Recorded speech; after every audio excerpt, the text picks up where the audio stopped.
नमस्ते दोस्तों, स्वागत है आपका हमारे यूट्यूब चैनल सक्सेस मंत्रा पर। आज हम लेकर आए हैं एमपी टेट वर्ग 3 ज्योग्राफी के सबसे महत्वपूर्ण एमसीक्यू जो आपको आने वाले एग्ज़ाम में 100% मदद करेंगे।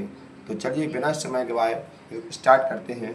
तो हमारा जो पहला सवाल है, भारत का कुल क्षेत्रफल कितना है? ऑप्शन ए 3.28 मिलियन वर्ग किलोमीटर, ऑप्शन बी 3.02 मिलियन वर्ग किलोमीटर, ऑप्शन 3 3.88 मिलियन वर्ग किलोमीटर, ऑप्शन डी 3.10 मिलियन वर्ग किलोमीटर। तो इसका सही जवाब है ऑप्शन ए 3.28 मिलियन वर्ग किलोमीटर भारत का कुल क्षेत्रफल है। जो नेक्स्ट क्वेश्चन आपका है वो है, भारत का क्षेत्रफल विश्व में किस स्थान पर है? ऑप्शन ए चौथा, बी सातवां, सी छठा और डी पांचवा। तो हमें यह बताना है भारत का क्षेत्रफल की दृष्टि से कौन सा स्थान है। यदि हम देखें भारत से क्षेत्रफल की दृष्टि से बड़े देश कौन कौन से हैं, तो वहाँ पर हम देखते हैं कि सबसे नंबर 1 पे है रूस, सेकंड पे कनाडा, थर्ड पे चीन, चौथे पे अमेरिका और पांचवें नंबर पे ब्राज़ील और छठे नंबर पे ऑस्ट्रेलिया और सातवें नंबर पे भारत। जो हमारा सवाल है कि भारत का क्षेत्रफल विश्व में किस स्थान पर है? ऑप्शन ए चौथा, बी सातवां, सी छठा, डी पांचवा। इसका सही जवाब है ऑप्शन बी सातवां, क्योंकि भारत से पहले रूस, कनाडा, चीन, अमेरिका, ब्राज़ील और ऑस्ट्रेलिया। तो नेक्स्ट क्वेश्चन है, भारत का अक्षांशीय विस्तार कितना है? तो हमें यहाँ पर भारत के अक्षांश और देशांतीय विस्तार के बारे में पता होना चाहिए। तो यदि हम देखें भारत के अक्षांशीय और देशांतीय विस्तार को देखें, पीछे फिर इंडिया को देखें इसका विस्तार कितना है। तो यदि हम इंडिया का मैप बना के देखें, 2 मिनट रुकें, इसके लिए हमें भारत के लैटिट्यूड और लॉन्गिट्यूड विस्तार के बारे में पता होना चाहिए। यदि हम देखें कुछ इस भारत की आकृति कुछ इस प्रकार है, ठीक है ना। यदि हम बात करें अक्षांश रेखाओं की, तो अक्षांश रेखाएं वे होती हैं जो ग्लोब पर लेटी हुई रेखाएं हैं। यह काल्पनिक रेखाएं होती हैं, अर्थात इन्हें हम देख सकते हैं। जो खड़ी रेखाएं होती हैं इन्हें हम देशांतर रेखाएं कहते हैं, और इनके माध्यम से हम किसी भी स्थान का या अवस्थिति को ज्ञात कर सकते हैं। जैसे गूगल जो आपका मैप होता है वो भी अक्षांश और देशांतरों के आधार पर ही लोकेशन को बताता है। यदि हम बात करें भारत की अक्षांशीय स्थिति की, तो भारत की अक्षांशीय स्थिति है 8 डिग्री 4 उत्तरी अक्षांश से 37 डिग्री 6 उत्तरी अक्षांश, तथा जो इसका देशांतरीय विस्तार है वो है 68 डिग्री 7 से 97 डिग्री 25 पूर्वी देशांतर के मध्य भारत की स्थिति है। तो यहाँ पर हमें देखना है भारत की अक्षांशीय स्थिति के बारे में। तो इसका सही जवाब है ऑप्शन ए दिया गया है 6 डिग्री 4 उत्तरी अक्षांश से 37 डिग्री 6 उत्तरी अक्षांश, ऑप्शन बी दिया गया है 8 डिग्री 4 से 37 डिग्री 6 उत्तरी अक्षांश, सी दिया गया है 8 डिग्री 4 उत्तर से 35 डिग्री 6 उत्तर, तथा डी दिया है 6 डिग्री 4 उत्तर से 35 डिग्री 6 उत्तर। इसका सही जवाब होगा ऑप्शन बी 8 डिग्री 4 से 37 डिग्री 6 उत्तरी अक्षांश के मध्य भारत की स्थिति है। जो नेक्स्ट क्वेश्चन आपका दिया है भारत का देशांतरीय विस्तार, तो हमने देखा था जो भारत का देशांतरीय विस्तार है वो है आपका 68 डिग्री 7 से 97 डिग्री 25 पूर्वी देशांतर के मध्य में भारत स्थित है। तो ऑप्शन ए दिया गया है आपका 68 डिग्री 7 पूर्व से 97 डिग्री 25 पूर्व, बी दिया गया है 66 डिग्री 7 पूर्व से 98 डिग्री 25 पूर्व, सी दिया गया है 68 डिग्री 7 पूर्व से 96 डिग्री 25 पूर्व, तथा डी दिया गया है 67 डिग्री 7 से पूर्व से 98 डिग्री 25। इसका सही जवाब है ऑप्शन ए 68 डिग्री 7 से 97 डिग्री 25 पूर्वी देशांतर के मध्य में भारत की स्थिति है। तो याद रखना है अक्षांश और देशांतरों में कि भारत की जो अक्षांश स्थिति है वो है 8 डिग्री 4 उत्तरी अक्षांश से 37 डिग्री 6 उत्तरी अक्षांश, और देशांतर की बात करें 68 डिग्री 7 से 97 डिग्री 25 पूर्व देशांतर के मध्य में भारत स्थित है। जो हमारा नेक्स्ट क्वेश्चन है वो है भारत की कुल तट रेखा की लंबाई कितनी है। यहाँ पर हमें भारत की तट रेखा के बारे में बताना है। याद रखना है कि भारत की जो तट रेखा है दो प्रकार से देखेंगे हम। एक देखेंगे हम कि जो भारत की केवल मुख्य भूमि है, मुख्य भूमि का अर्थ होगा जैसे ये यहाँ हिंद महासागर, अरब सागर, बे ऑफ बंगाल। तो भारत की जो ये भारत की मुख्य भूमि है, इससे लगी हुई तटीय सीमा अलग होगी। इसके साथ साथ भारत की जो द्वीपीय समूह है जैसे अंडमान निकोबार द्वीप समूह तथा लक्षद्वीप, इनको मिलाकर भी भारत की तटीय सीमा अलग होगी। यदि हम बात करें भारत की मुख्य भूमि की तटीय सीमा की कितनी है, तो देखें जो भारत का मुख्य भूमि है इसकी जो तटीय सीमा है वो है आपकी 6100 किलोमीटर,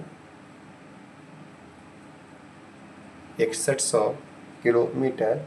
यदि हम इसी के अंतर्गत लक्षद्वीप तथा अंडमान निकोबार द्वीप समूह की तटीय सीमा को मिला लेते हैं तो कुल जो सीमा होती है आपकी वो होती है 7517 या 16.6 किलोमीटर के लगभग होती है।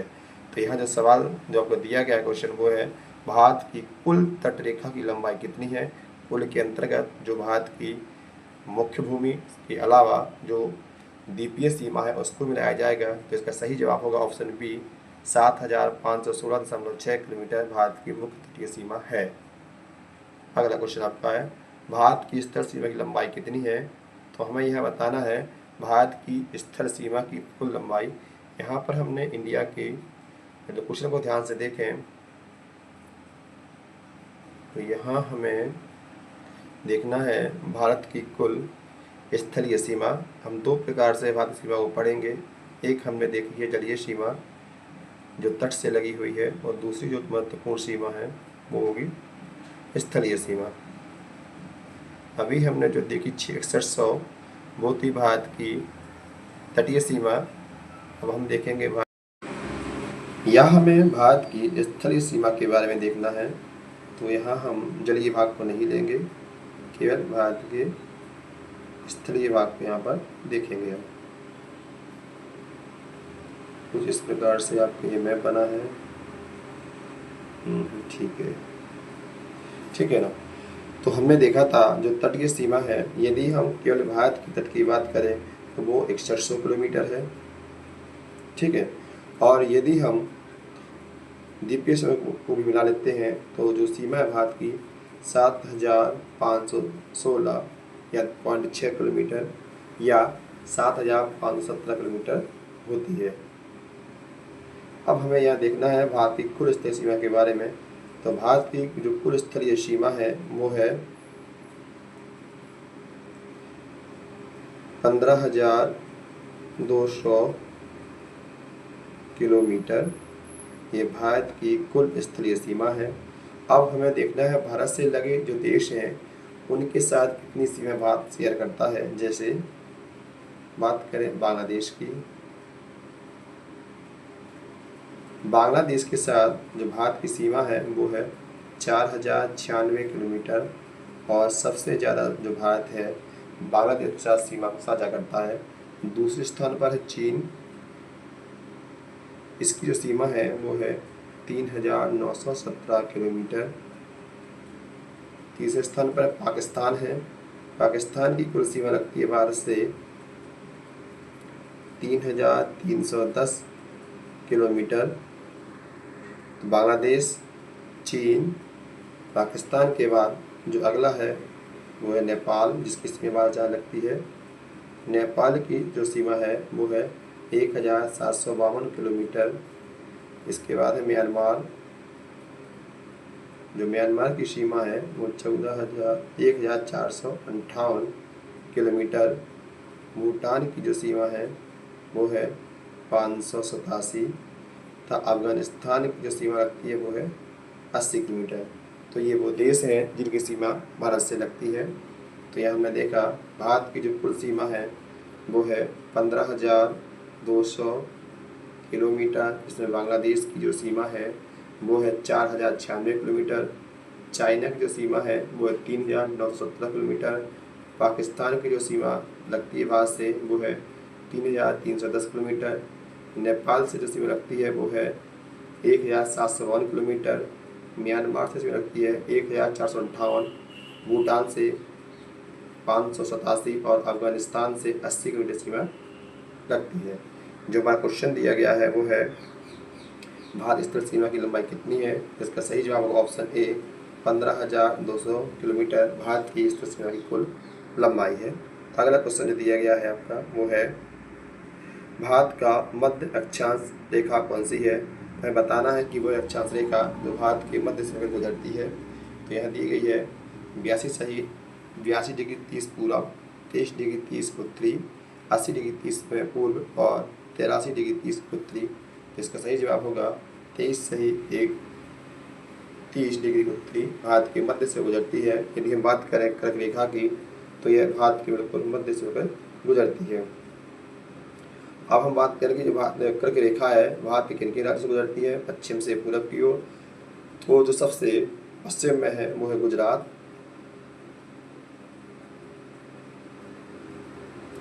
इसके बाद राजस्थान, मध्य प्रदेश,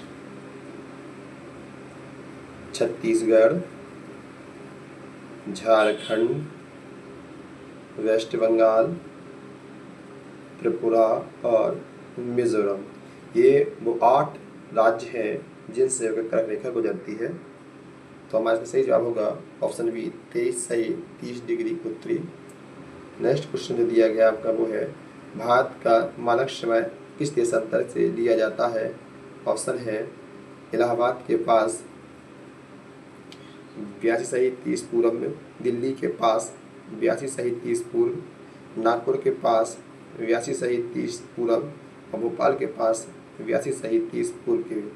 तो भारत का जो मानक समय है वो लिया जाता है 82 सही 30 पूर्वी देशांतर से और ये निकलती है इलाहाबाद या मिर्ज़ापुर से।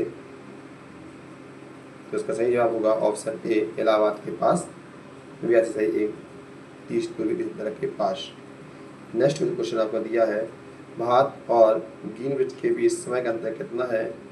ऑप्शन ए है 5 घंटे 30 मिनट, बी 5 घंटे 30 मिनट पीछे, सी दिया गया 6 घंटे आगे और डी है 4 घंटे 30 मिनट आगे। तो इसका सही जवाब है 5 घंटे 30 मिनट आगे, क्योंकि हम पूरब की ओर हैं। जो भारत है वो पूरब की ओर है, तो यहाँ समय गणना हमेशा प्लस में की जाएगी।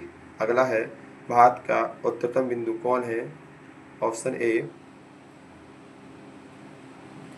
Indira point, B Indira col, C Kargil और डी अरुणाचल प्रदेश। इसका सही जवाब है option B Indira col Bharat का सबसे उत्तरतम बिंदु है। अगला है भारत का दक्षिणतम बिंदु कौन है। ऑप्शन ए है Kanyakumari, B Indira point, C Lakshadweep और डी मिनिकॉय आइलैंड। इसका सही जवाब है option B Indira point Bharat का सबसे दक्षिणतम बिंदु है और ये इंदिरा पॉइंट है यह अंडमान निकोबार द्वीप समूह में स्थित है। और यदि हम इसके अक्षांश की बात करें तो इसका अक्षांश है 6 डिग्री 45 मिनट के मध्य ये पाया जाता है। तो 6 डिग्री 45 इसका अक्षांश है। अगला है भारत की पश्चिमी सीमा किस देश से लगती है। Option A Nepal, B Pakistan, C Bhutan और डी बांग्लादेश। यदि हम भारत की बात करें तो भारत की जो सीमा है किससे लगती है, यह हमें बताना है। भारत की पश्चिमी सीमा इस देश से लगती है, ठीक है ना। तो पता है ये भारत के पूर्व में है। यहाँ पर बांग्लादेश है, यहाँ म्यांमार, भूटान, नेपाल, पाकिस्तान और यहाँ पर अफगानिस्तान है। जो सवाल दिया गया आपका है भारत की पश्चिमी सीमा किस देश से लगती है, सही जवाब आपका होगा ऑप्शन बी, पाकिस्तान से भारत की पश्चिमी सीमा लगती है। अगला जो क्वेश्चन वो है आपका है भारत की पूर्वी सीमा किस देश से लगती है, option A Pakistan, B Myanmar, C Sri Lanka और डी अफगानिस्तान। इसका सही जवाब होगा ऑप्शन बी, म्यांमार।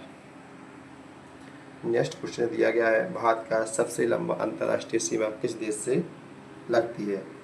तो हमें अब देखा था हमने अभी कि जो पाकिस्तान है इसके साथ जो भारत की सीमा है वो लगती है 3310, चीन के साथ 3917 किलोमीटर, बांग्लादेश के साथ 4096 किलोमीटर और म्यांमार के साथ 1458 किलोमीटर। इसका सही जवाब होगा ऑप्शन सी, बांग्लादेश, जिसके साथ हमारी सीमा है 4096 किलोमीटर भारत की सीमा लगती है बांग्लादेश से, और जो सबसे बड़ी अंतर्राष्ट्रीय सीमा है जो भारत किसी देश से शेयर करता है। नेक्स्ट क्वेश्चन है पृथ्वी पर प्रति घंटे कितनी डिग्री घूमती है। तो पृथ्वी प्रति घंटे पर 15 डिग्री घूमती है। इसका सही जवाब ऑप्शन बी, 15 डिग्री। एक घंटे जो पृथ्वी है वो 15 डिग्री घूम जाती है। जो नेक्स्ट क्वेश्चन दिया गया है भारत का सबसे दक्षिणी राज्य का नाम क्या है। यदि दक्षिण में स्थित राज्यों को देखें कुछ ऐसा इंडिया अपना है, तो यहाँ ये जो राज्य है ये है केरल, और ये जो राज्य आपका है ये आपका तमिलनाडु। तो हम देखते हैं कि भारत का जो सबसे दक्षिणी राज्य है वो है सी, तमिलनाडु। अगला जो क्वेश्चन भारत के सबसे पूर्वी राज्य का नाम क्या है। तो हमें देखना है भारत के सबसे पूर्व में स्थित कौन कौन से राज्य हैं। यदि हम देखें इंडिया का मैप, हम देखते हैं यहाँ पर आपका भूटान है, असम, और ये जो राज्य है इसे हम कहते हैं अरुणाचल प्रदेश। और जो अरुणाचल प्रदेश है यह भारत का सबसे पूर्वी राज्य है।